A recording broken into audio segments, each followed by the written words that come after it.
welcome back to News Sources and continue tweeting, watching your tweets. Well, quite stormy there, but let's continue with this corruption. And finally, somewhere in the County Assembly of Machakos has finally tabled a motion to impeach Governor Alfred Muta.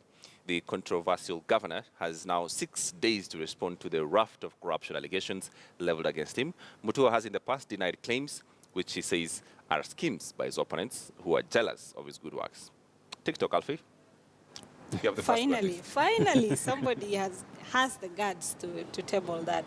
We've had so many issues coming to Parliament.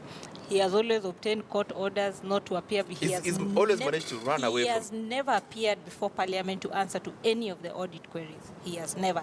He became the first whistleblower to take his staff to EACC for an audit,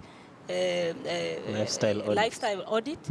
And funnily enough, for the first time now, we are seeing the MCAs are waking up. There was a time he even took the senators to Mombasa just to tell them how he had come up with the construction of roads, which was very cheap and the best, and in a very short time. After some months, what did we see? The tarmac, you will just kick in, and it was just maram soil that had just been put on the road. So I think maybe this is the first time we're going to see a very interesting debate in that assembly, if at all that motion will proceed. But, what do you read, Zavanga? I think the MCS will be bribed. you know, it has become so difficult to impeach a governor because, one, you're able to deal with a group of MCS, and after, even if they impeach you, you still go to the Senate, and they will still seek solace in the Senate. But it's a welcome idea that we still have some MCS who going forward to raise some of these issues. However, in the case for Machakos, I haven't seen most of these issues. You know, I don't understand most of these issues they are raising. If you ask me, it's going nowhere, because number one, how many allegations are facing him courtesy of that in that motion that they want to file? And then remember, we are a few months to the elections. Even MCAs are looking for cash to campaign. This motion is not going anywhere. Can you look with the central question, the central issue that there's monies that has been lost in the counties of Machakos? Yeah, the debate has always been there. There is so much misappropriation of funds. You remember this was one of the first counties that even impeached the deputy governor, who was saved by the Senate. Now we are seeing again the governor also facing the same MCAs again. So that just tells you that there is a real big problem in that county. And remember, even media at some point has also been accused of favoring the governor based on his past relation with the media. And the media has not been coming out actively to critique his administration. He's more of a PR governor than just a manager. And that even put him at loggerheads with the governors. You remember there was a time they were saying he was shaming them because his county was top when it comes to corruption. So maybe with this, as much as Otani may say it will go nowhere, but at least we can see the assembly has done something.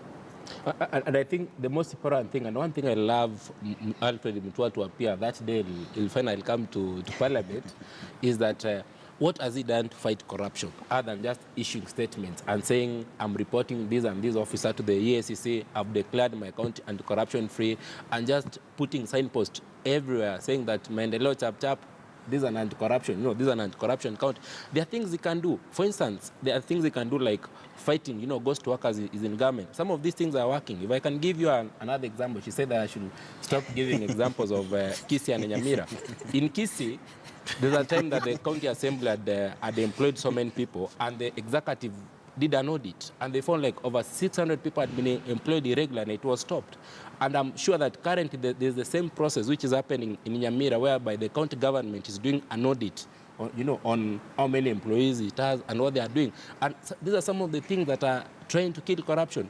Governor Kidero, however the kind of opinion Miguna might have on him, Governor Kidero is also among the governors who have said that we are doing an audit. And part of the reasons why in Nairobi they are sending almost 30% of their staff on leave is so that they can have ample time to do these audits. There are small things that counties are able to do to deal with corruption. In Machakos, the only thing that Alfred Mutua is doing is issuing press statement. Does it want to be accountable? Is the media just fluid like that? Someone can just show up and issue statements and that sort of thing and say, well, that is a good governor. If someone knows how to work the media, right, can they get away with it? Because this governor appears to be getting away from everything because he just knows how to work out the media. No, it's not only the media. Remember, it's also there were issues with EACC that you managed to block.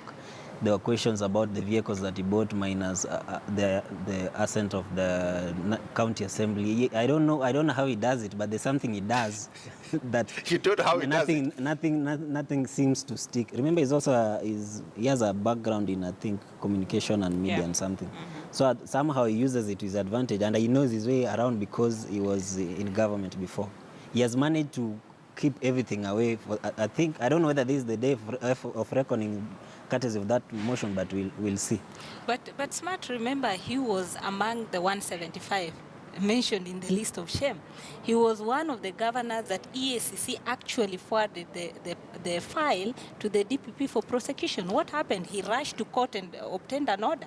If indeed he's very clean and is a smart governor like he claims to be, then I don't think he should be flocking the he should have cleared court corridors all the time. So what does he fear?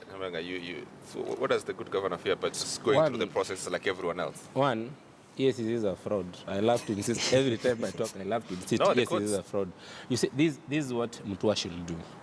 Can he respond to those allegations? Can he say that you guys say that I regularly procured cars? These are the documents. That's what we don't want. These theatrics. We just want him to take more action in becoming more accountable. The allegations facing.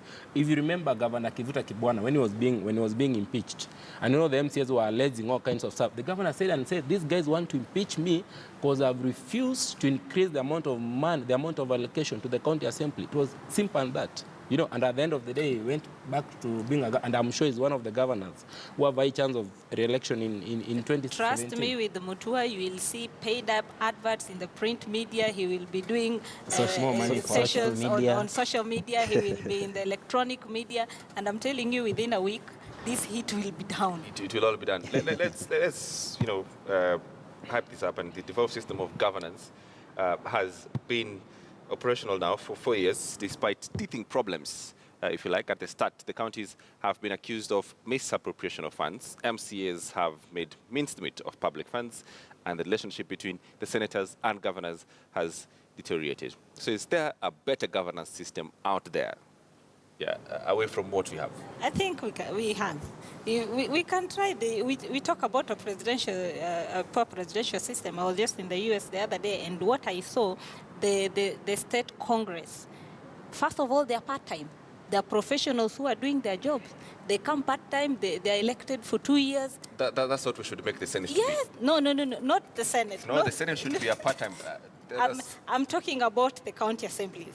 No, the assembly is important. We need proper MCAs. Is what I'm saying. That is where we should start from, because we have had MCAs. What have we seen from the county assemblies? Because everything at the end of the day, it ends up in the Senate.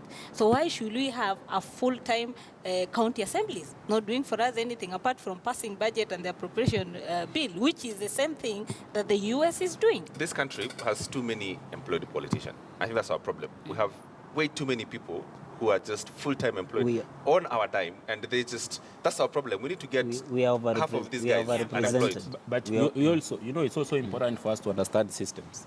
In Kenya, in Kenya we have many guys who are politicians who are employed. In South Sudan, we have many guys who are employed who are soldiers. Even in the US, even in Russia, in some of these countries, we have to understand the kind of, the kind of democracy, the kind of government that we do practice. But devolution is the best thing that has ever worked.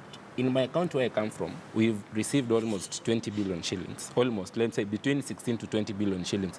And there might be all these allegations, but sometimes you see things moving. I come from a disputed town known as Keroka. In this town... Why is it disputed? It's between Kisii and Nyamira and the Nyamira County. Because of this dispute, today on both sides of the town, you'll see the streets are lit. And of late, they started collecting garbage. They even now taxing 100 shillings to park a car. And these things were non-existent when we didn't have devolution. The last tarmac road to be made where I come from was in 1974. But some things are moving. I was in Wajir the other day. Wajir, they have made a tarmac, and I'm also soon I'm going to Mandera. The devolution is working. What we need is to make our governors, our elected leaders, to be more accountable. And that's what we are just like. Why should we pin the failure? The failure on curbing corruption. Is it the biggest person, the biggest office in the land right, that is possibly incompetent, not able to fight corruption, and completely unable to fight corruption. Should we pin it there? Because that sets the tone and the rhythm for everyone. I will repeat, the problem is not the system. We have the best system in the world. Remember, even our constitution, when we passed it, we said it was one of the most progressive. The problem is the people. You appoint funny people to EACC knowing very well that when they come after you, you're going to pin them down with something you know they have already done. You go to DCI, you know already they have their own issues elsewhere, so you know they cannot pursue you because we have the wrong people in the right offices. So there's no way you'll expect a wrong person in the right office to do the job they are taken there to do.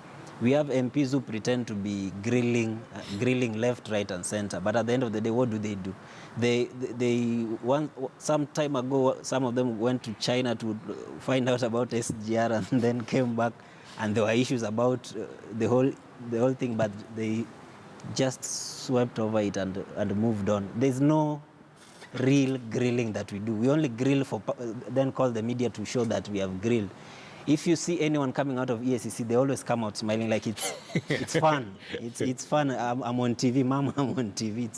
We just do it for show, but there's no serious fighting of corruption. We have the wrong people. We have the right system, but the wrong people in those offices. So where do we get these right people? I think there's also competition. Maybe the county government is learning fast from the national government. Because if you remember, yes, they're learning fast. Because if you remember when the president tabled the 175 list of shame, I remember the governors called a press conference and they were saying, if the president is indeed committed to fight corruption, let him start with his number 2. Now, when you see such a message coming from the governors, they're just telling you, we are doing what you do. So start with your house, clean your house, then expect us to clean ours. Remember, the president once said, my office is one of the most corrupt. Then after that, what happened? That is why he should have set the example. After that, things would have changed. But then nothing happened. You see, for me to fight corruption, the president has to do more. The president can't just come and say, I'm helpless. I don't know, I'm helpless. You know, I've given these guys, I've empowered, I've given you a list, I've said. The president has to do more. The president has to do more. Now let's shift focus to some politics and staying with the governor's battle in Nairobi. And Peter Kenneth has formally resigned from his little-known party, where he was the party leader. Kenneth is expected to join Uhuru Kenyatta's Jubilee in what political pundits say is a bid by him to succeed Uhuru's vote-rich Central Kenya votes. Kenneth is also expected to vie for the Nairobi governorship come August next year. Right move, wrong move, Rosalind, from the States, bring all the experience. Wrong move. You remember there's a time we discussed about his candidature in Nairobi, and we said by what he garnered in 2013, which mostly was social media and Twitter votes. He cannot think that Are we calling it Twitter votes now?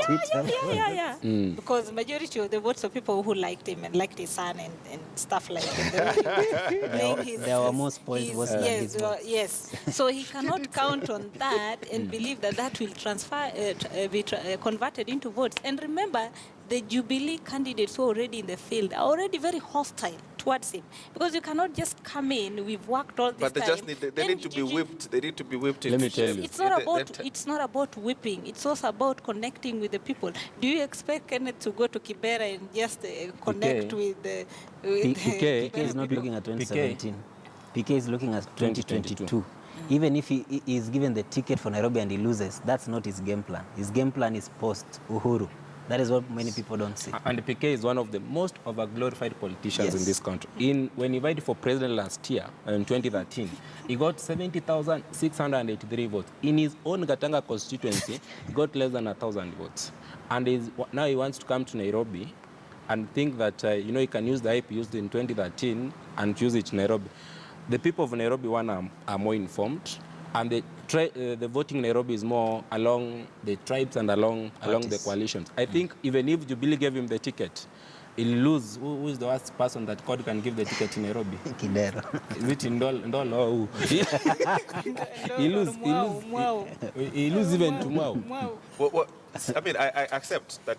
He's looking at 2022, and it's a game plan of what Uhuru did between 2000 yes, and what he did for Kibaki. Just get in, run the campaign, and be that person who holds the then entire there's a thank you campaign. afterwards. Yes, I accept that happens, but you need to have a base. Where is PK's base? Where is it? On Twitter. Is Twitter the stronghold? I wish you will have the same. You will transfer it the way Trump did it and got his votes. But I don't think in Kenya he can get votes through Twitter. I think Sakaja versus PK, Sakaja will get more votes for governor in Nairobi because Sakaja understands the people. He meets. But Kisesa, it has to be more than understanding the people. It has to, coming from the people, being with the people. It's just not just about understanding Kenneth the people. is more elite, if you ask me. He's a bit more elite.